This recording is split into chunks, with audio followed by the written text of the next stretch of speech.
আসসালামু আলাইকুম। আজকে আপনাদের সাথে শেয়ার করব কিভাবে খুব সহজে ফুলকপির ফ্রাই তৈরি করা যায়। তার জন্য প্রথমে লাগবে ফুলকপি, সেগুলো আমি ছোটো করে কেটে নিয়েছি। এখন নিয়ে নেব আতপ চালের গুঁড়ো, এতে করে ফ্রাইটা অনেক বেশি ক্রিস্পি হবে। এখন আমি দিয়ে দিব পেঁয়াজ কুচি, দিয়ে দিলাম মরিচের কুচি, আর দিয়ে দিব খানিকটা ধনেপাতা।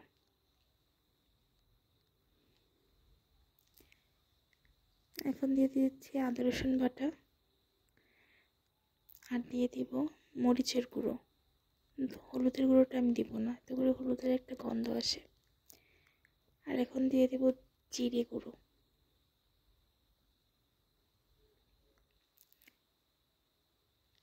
দিয়ে দিলাম স্বাদ মতো লবণ।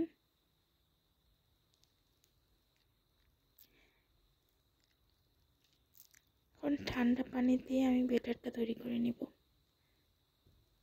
ব্যাটারটা দেখতে কিছুটা এরকম হবে, ঘন।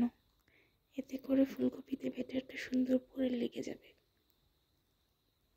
দেখুন, এটা আপনাদের দেখে বুঝে নিতে হবে ঘনত্বটা কেমন হবে। এখন ব্যাটারে ফুলকপিগুলো চুবিয়ে আমি গরম তেলে দিয়ে দেব। একে একে সবগুলো দিয়ে দেব। আর চুলোর জালটা থাকবে মিডিয়াম হাই।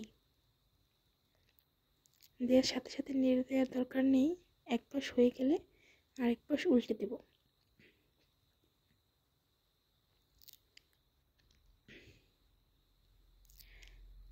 আরেক পাশ হয়ে যাওয়ার পর এক পাশ উল্টে দিয়েছি। এখন দুপাশ হয়ে গেলে আমি সার্ভ করব, উঠিয়ে নিব তেল থেকে। ফ্রাইটা খেতেও কিন্তু হয় খুব টেস্টি। আল্লাহ হাফেজ।